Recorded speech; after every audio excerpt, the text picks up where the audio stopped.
bear with me 1 second.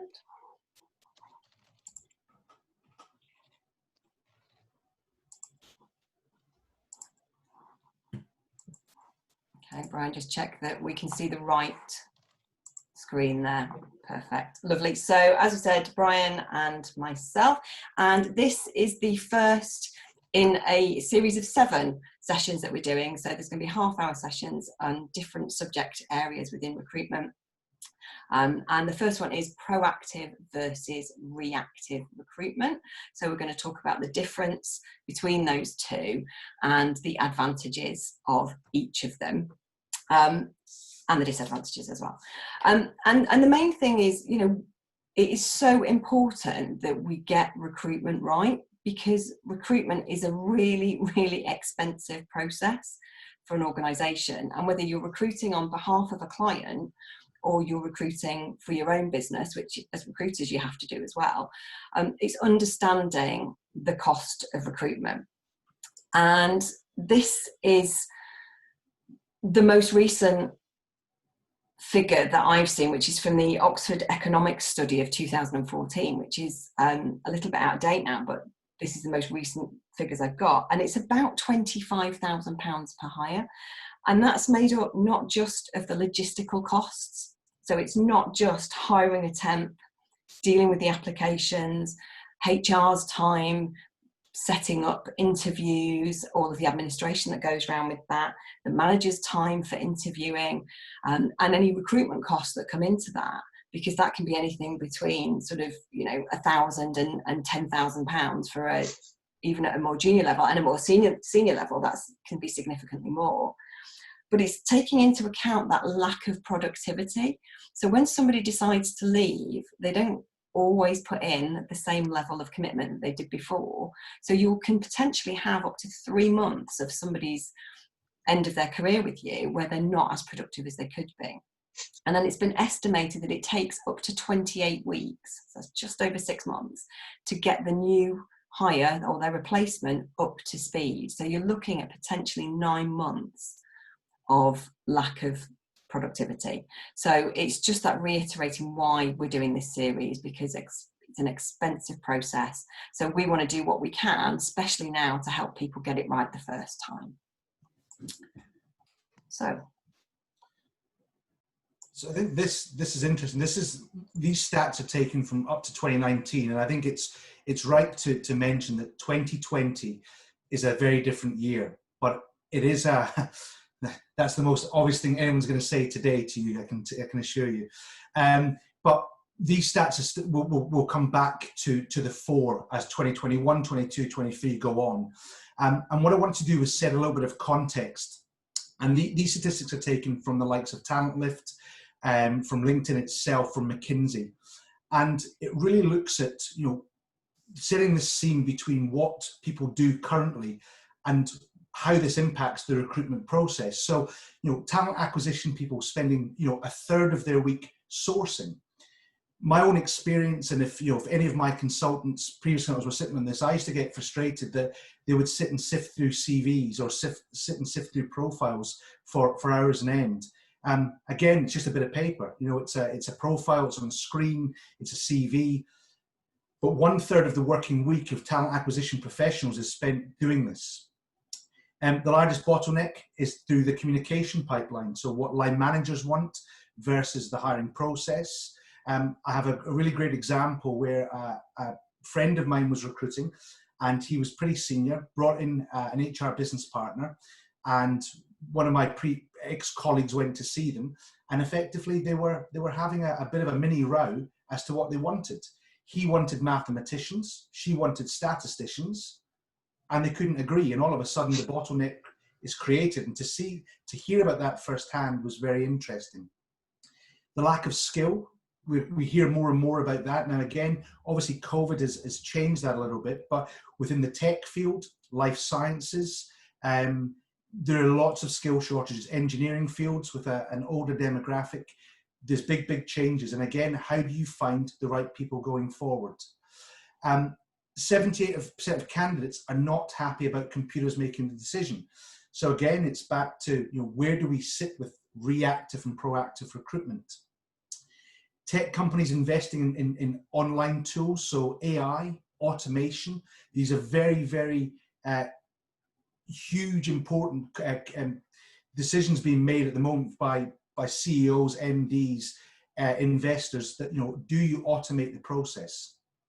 LinkedIn's become the main channel, 625 million people on LinkedIn. It's a great way. Facebook in the USA in 2018 was actually the most used way of finding candidates. Again, awareness on social media. But the big thing here, the last couple of points I want to kind of put you, is that 70% of the global workforce are passive. So how do you know that the people you want to recruit are the right people? Because if you send out an advert on LinkedIn, on a job board, you'll get the applicants who are aggressively or actively in the marketplace. Does that mean you're getting the best candidates? And we'll come to the human element in a little bit. And then finally, obviously, for those of you on the call who are agency, temporary recruitment has become very important. So talk about flexible staffing from a business point of view. There's also, from a candidate perspective, there is I think they call it, what's the exact title? It's about when candidates want to have the flexibility to go into work. So they don't want 9 to 5, they don't want Monday to Friday. There is a specific term, but I cannot think of it off the top of my head. Gig economy. So the gig economy, where people want to have that flexibility, and that goes through the full process itself. Helen, if you want to. There we go. And then the other bit, and both Helen and I met working for a big generalist recruiter. Different agencies, different internal teams, and different companies will put different metrics on what they look for and what they need. But I wanted to highlight a couple of metrics which I think people forget, and it is modern day recruitment. Time to hire. So Helen alluded to it. When someone's leaving, how long is it taking to hire? When do you hire? Do you hire only when person A hands in their notice? The source of hire. How often are people actually within a business or internally looking at the return on investment? Are they doing the same thing? Are they using the same job boards that they've always used? The candidate loss rate, and I would tie that in with the candidate experience as well, in that a lot with an agency, when you've got a big database, it's wonderful. It's the most great thing. You've got millions of people you can call upon. But actually, it's also a negative as well, because you don't have to have that human element, because you can go back to a big, broad base. And that goes the same now for LinkedIn, Facebook, and even Instagram and Twitter. Do you look at offer acceptance rates? So is there an issue when people get offered a job, why they don't take it? And again, you look at that from what is the motivator of that candidate, put them into a reactive box rather than a proactive box. Are you improving retention rates? And what is the cost to the business for an open role? Now, I think that really crosses all three, both agency recruiter, internal recruiter, and business owner, decision maker. What is the true value or the true cost to that role being vacant for any length of time? Also considering what Helen mentioned about when somebody leaves, are you getting optimum performance out of them as well? So I think it's important to have these metrics in the back of your mind before we move on to kind of the next few slides, which really go into the reactive and proactive. Okay. So we're all familiar with the standard recruitment process. And from my days as a recruiter, I remember getting those phone calls and it was, oh, such a body's resigned, or somebody just told me that they're pregnant, or somebody's been about to be promoted, so we now need to find someone. And that tended to be the way that we received recruitment, and that tends to be the way that a lot of recruitment happens in organizations. And then it's a case of, right, we need to advertise, we need to see some CVs, we need to shortlist, we need to interview, we need to make a decision based on those people. And the problem with that is that you're getting the candidates that are available now, the candidates that are available immediately. And what we want to talk about is in terms of that preparation. So you've got two choices. You can either be proactive in your recruitment or you can be reactive in your recruitment. And if you think, you know, at the moment, the world is in such a bizarrely different place than it has been. And if we react, we all end up with things that we don't necessarily want.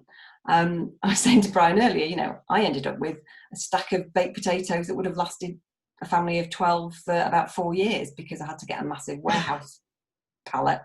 But when it comes to recruitment, being proactive and thinking and actually understanding where your business is going and knowing what kind of people you're going to need in your business allows you to be much more proactive about the way that you go about your recruitment. It gives you a longer time frame and it prevents that reactive panic, recruiting someone that feels like the best thing available at the time, but actually, with hindsight, turns out to not necessarily be the right person. So Brian's going to talk to you in a bit more detail about those two different processes.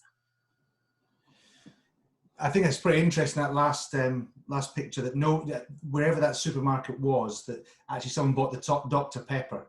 I thought there would have still been a little bit in the side. There's maybe 12 tins of Dr. Pepper, the thing that nobody wants, or pineapple aid, something like that.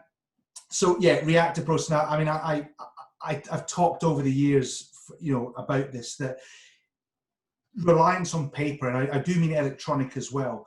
We expect, when we get something in front of us, we expect an engineer, a finance director, an MD, whatever it may be, to be able to write a CV.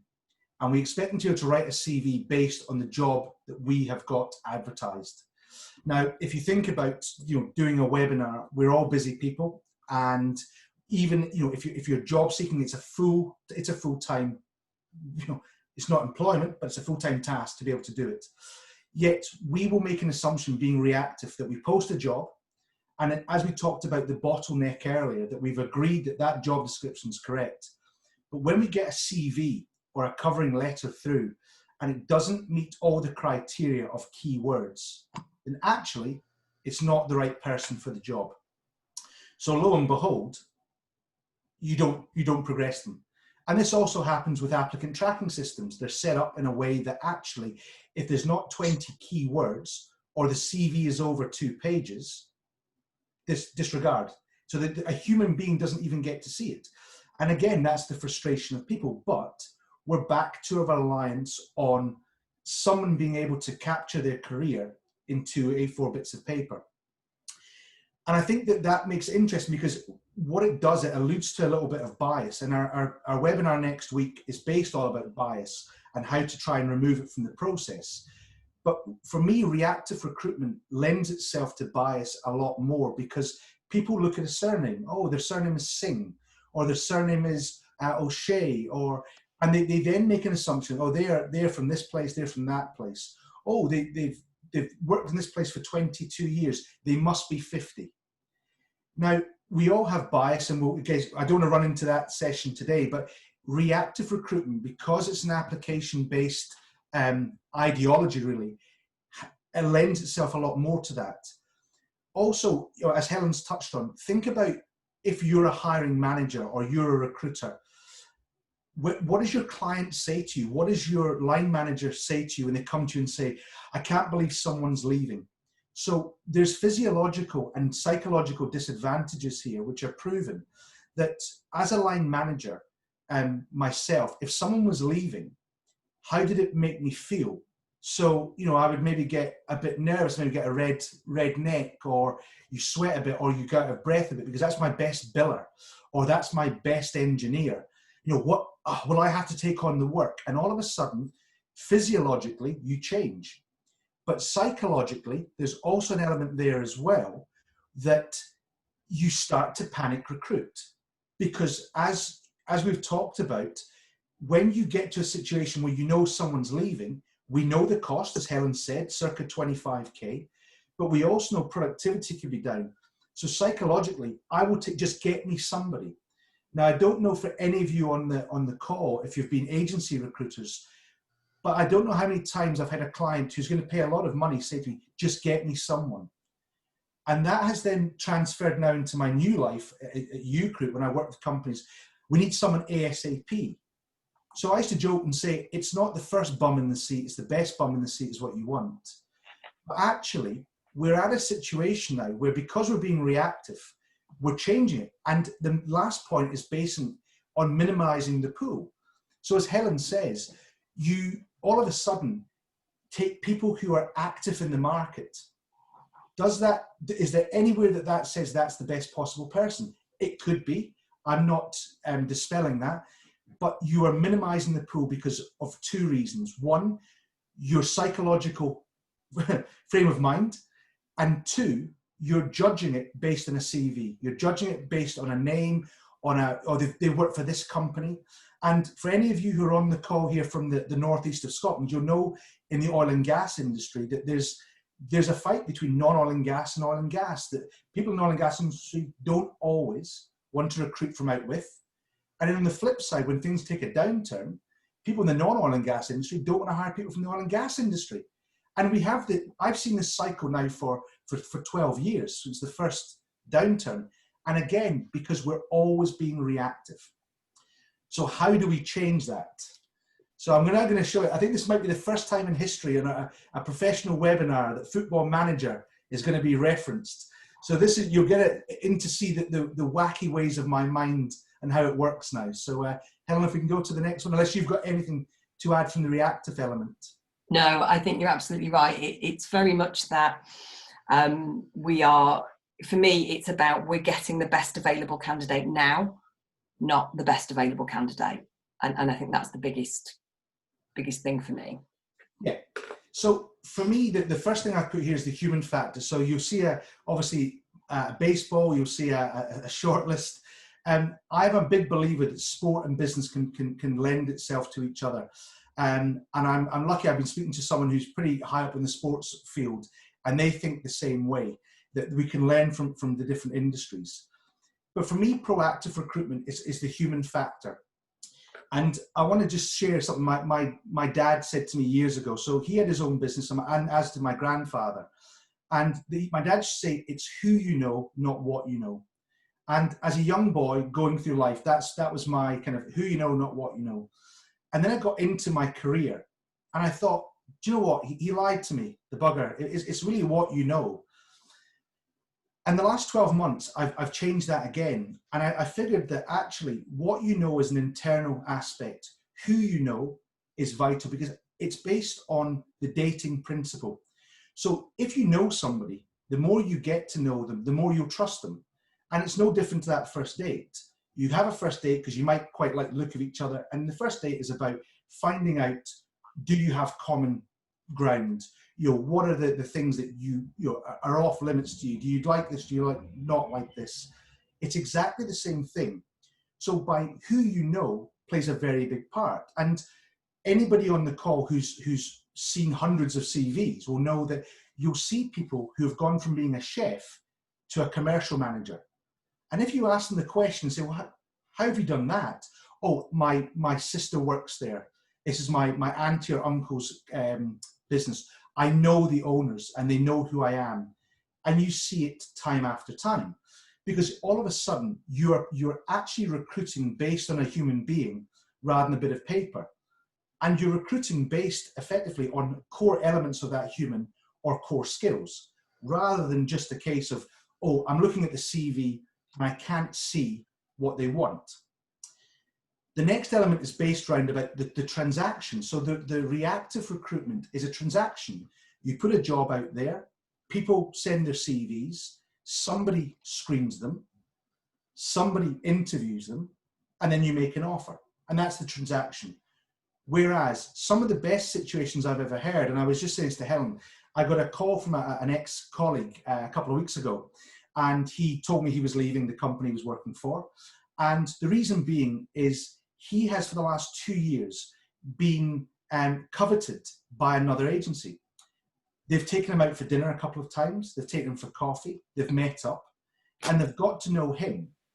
So in his personal life, he's decided to make a change. He's gone there. Why? Because actually the dating principle comes in that he knows who they are. He knows who, they know who he is. and actually there's a better match there. They've saved themselves thousands of pounds on recruitment fees. They've said, which is not great for an agency recruiter, I grant you, or a rec to rec, but again, it's that same idea, and it can go for agency recruiters and internal recruiters. The third element, which ties in with my two very strange visuals, and I'd be interested if anybody gets any weirder visuals than this today in a webinar. Moneyball recruitment is what I talk about all the time, and it's based on the film Moneyball, which is the Oakland A's baseball team, and I'm not a big baseball fan, and a guy called Billy Beane. And Billy Beane took statistics and worked out what the strengths of an individual was. And instead of saying, well, actually, we want to sign the best player in the league, he worked out that this player could run to first base almost every time. And by doing that, it helped other elements of the team grow and be better and stronger at what they do. So effectively, he, on paper, hired a bunch of also-rans, a bunch of journeymen, people who were over the hill, people who had bad knees, you name it, they all showed up. But he played them to their strengths. And for me, with the onset of social media, like it, love it, loathe it, whatever it may be, you've got a better chance now as a recruiter, as a hiring manager, as a business owner, to be able to see what fits into your team better. It's not just a CV. With LinkedIn, with video, with whatever we have, webinar, podcast, you name it, you can get to see the strengths of that individual. And how often do you actually plan your recruitment that the person you want isn't necessarily an all-rounder? It is that person who will get you to first base. So for me, I believe that by being proactive really, really alludes to having an understanding of where that person or persons fit into that team.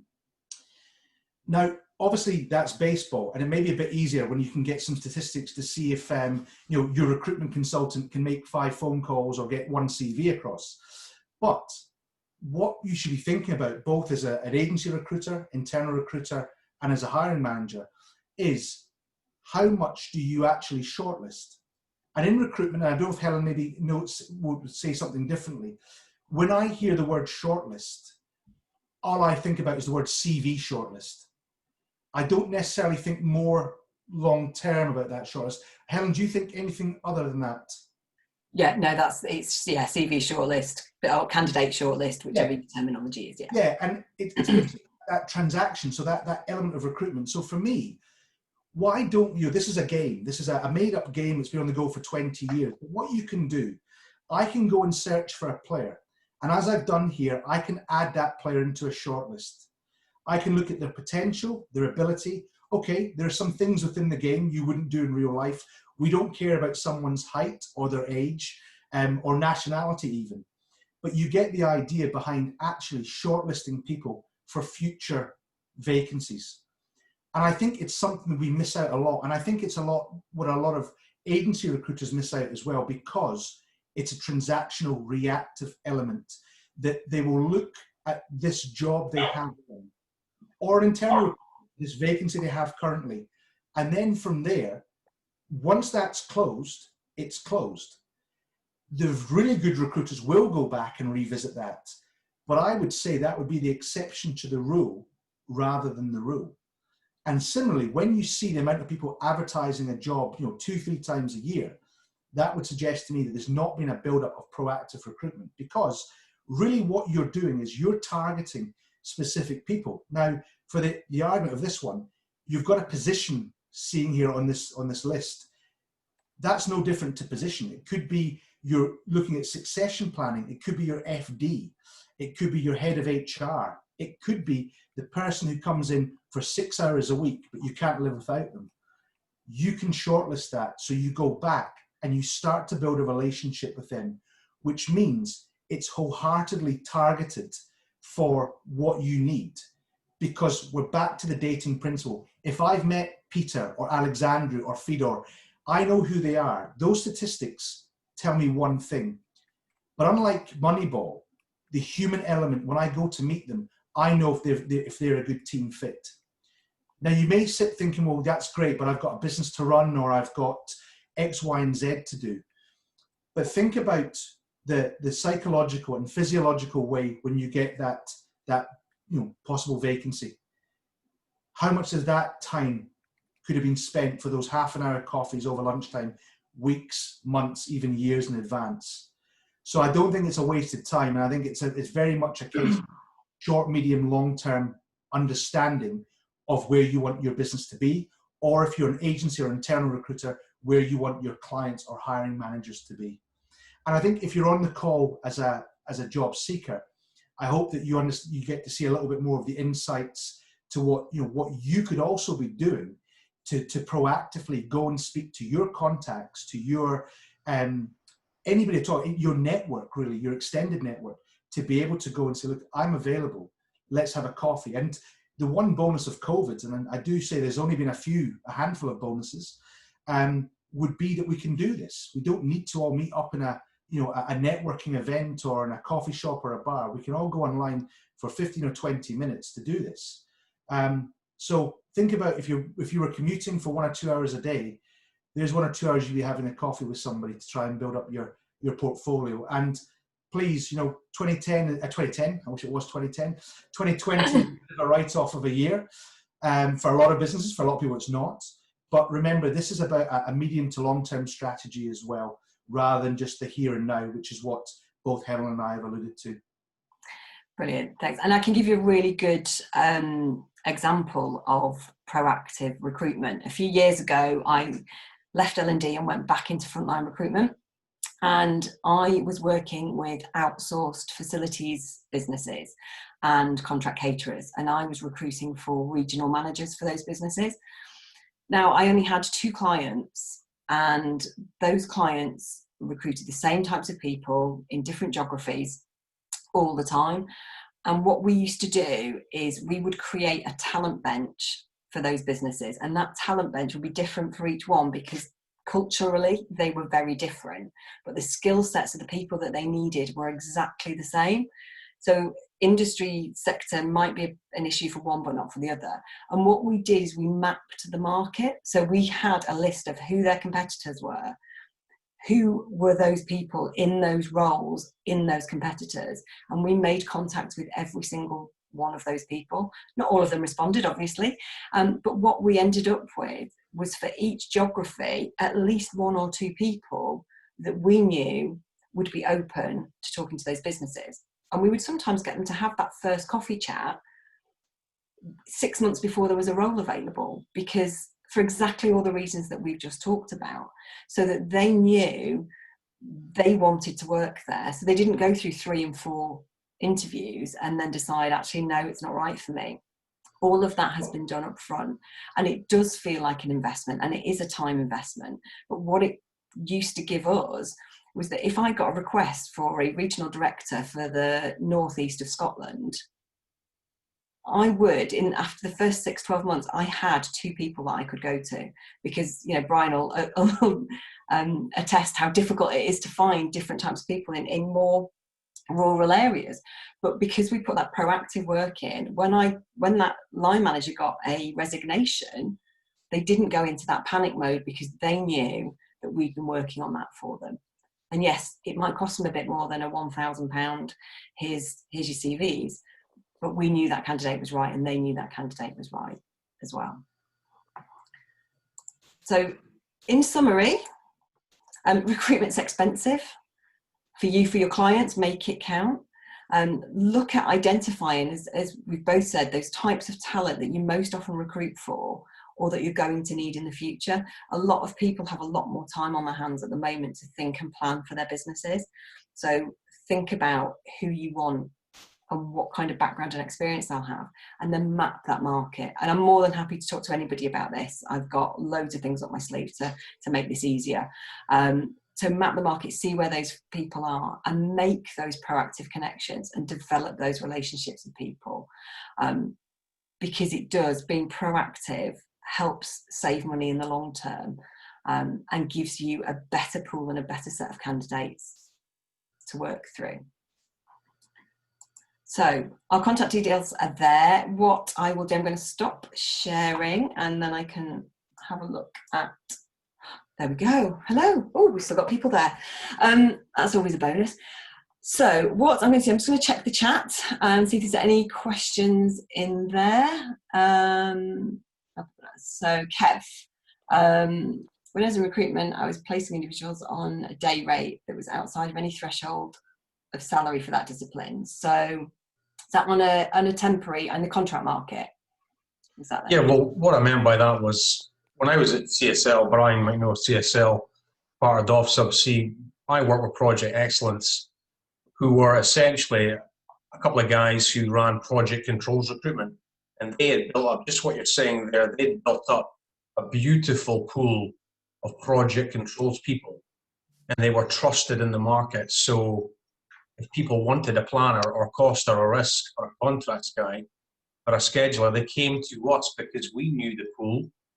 They knew that we knew the pool, and our guys are experienced project controls guys, so they can vet them to death before they put them in, and they know the client. What I meant there was I also pulled on a couple of roles for BG Group and other operators at the time, and I tell you, I put an interface engineer. I took him away from a staff role, a well-paying 15 years in staff role with a pension, and I put him down from Aberdeen to Reading on a 12-month contract. The day rate was phenomenal. And all I'm trying to say is I always thought at that time, wow, I've changed his life with a day rate. A great opportunity, don't get me wrong, but left stability, he left comfort in a large organization to chase that rate and that opportunity. And I always thought, I wonder if that's right, or it should be a cap at disciplines to say, listen, you're never going to go over that. So loyalty both ways could work. I don't know, I'm just trying to frame it better there, but I don't know, yeah. I mean, I think for the sort of knowledge of the industry, that's one of the biggest issues, that the cycle is so vicious that when it's a candidate market, people do that. So the guys who go offshore want to make, I want a day rate of X, so I expect it. So they don't ask for a wage based on their necessarily skills. They based it on the market. So if I'm going offshore, I want 50% more for whatever I'm doing. And then when it goes to a downturn, everything gets pulled. So people leave the industry. Then you create skill shortages. So when you look to re-recruit, which will happen in the oil and gas industry, I believe in the next 12 to 18 months, the knowledge bank is gone. So what do? You throw money at it. And I suppose that's where you talk, Kev, about I used the analogy about sport. It's exactly the same. When certain teams can pay X amount for a player and these wages, it then gets a bit silly. And now, you look at football and people get, a bog standard player is worth £20 million. Money that we, I can't imagine what that kind of money looks like, to be honest. But you then get into this vicious cycle, and the oil and gas industry has been notorious for that actually the cycle's been huge. And in 1 minute, the employer holds all the cards, and then the employee. There never really seems to be a long period of time where it seems a little bit more, the equilibrium is correct, and maybe it is a cap, but that would need to come from, there need to be so many people involved in that, stakeholders in the industry to agree to. But I think you're right. It's it's a strange one. But back to what you were saying there about the pool. I mean, what we had at CSL was, I was new to recruitment at the time, but it was phenomenal to see the trust they had and the pool they had and the trust other people had in us, the companies. So much so that I broke down the door that was shell. They had Turner and Townsend on the books there forever. And I managed, based on my expertise in CSL Project Excellence expertise, to place planners in its shell. And then I put 2 planners in there. And behind the scenes, I knew they were looking at a scheduler. So I'd done my research and built a pool of schedulers, placed a scheduler in to accommodate that team because I knew the fit, I knew the persona, I knew the business. So it's right, having a cracking pool, proactive is the way forward in a discipline, in a pool that knows you and the client can work together. Yeah. And in some respects, that's easier to do in niche recruitment. Yeah. Because it's smaller. If you're looking at admin type roles or customer service type roles or what have you, that can be more difficult. But then again, if you have a recruiter in your business who is focusing, whether they're an internal recruiter, whether it's somebody who does that recruitment for your business, yeah, if somebody is constantly focusing on, okay, well, who's told me, who's our competition, who do we want to get these people from, and how do we actually maintain contact with those? And it's never been easier than it is now to actually identify who those people are, map out those people, and start to develop those relationships. And it does take time, and it's a kind of cultural shift for an organization as well, because it's a long-term investment for a long-term financial return to shift from, and the way I think about it is, I was first kind of, I suppose, introduced to this way back in the early noughties, when it was a case of, I think it was when there was the last big candidate shortage, and then it was very much on, right, go and find these great candidates. And this is in the days before LinkedIn, so really hard. And go and find those candidates. And when you then get that candidate, then actually start to proactively, in the nicest possible way, sell that candidate to your clients. Because what you're then doing is developing that relationship with that client, with that candidate, and you're proving your value to that client, so that when they have next got, and you can start to help them understand, well, okay, just talk to this person now, because in 3 months you told me that you were doing this with your business. In 3 months you might be looking for this type of person. And it's not impossible in different roles. It's easier in niche roles, but it's not impossible in other roles. But it is a shift in culture, very much. Yeah, I get it. The agency piece, I get it. I've never worked for an agency, but I can imagine. It's overheads are here, and speed is key sometimes. Yeah, I get it. Yeah. And it's educating the clients that if they treat you if you are as an agency, if they treat you as a genuine partner in their business and talk to you about their business, you will go out and proactively do that for them. And you'll be coming to them going, here's this amazing candidate. They're actually, especially if you can be really proactive, and that candidate is still in a job. And so nobody's under that physiological pressure that Brian was talking about. You haven't got a candidate panicking and taking the first offer, and you haven't got a line manager panicking and taking the best of the bunch. And actually that gets the recruitment right. And that's better for everybody all around, especially when it's difficult now. Thanks, Lucy. Enjoy your meeting. Thank you, and apologies for the overrunning. We had a few technical issues. Anybody else got any other questions about sort of proactive and reactive recruitment at all? You can feel free to come off your mutes now if you want to actually ask it out loud. That's all right. Sorry, I had workmen that were working with me. I could see you were about to type, so I think you can talk. I'm have to dash because I've got a Zoom interview to do at 10:30. But thank you very much, Helen, and thank you, Brian. And I'll probably see you the next one. Take care. Lovely. Thanks, Helen. Bye. Take care. Bye. So just the four of us left. Any other questions from anybody? Well, if there's not, that's absolutely fine. We will stop recording. Stop that now.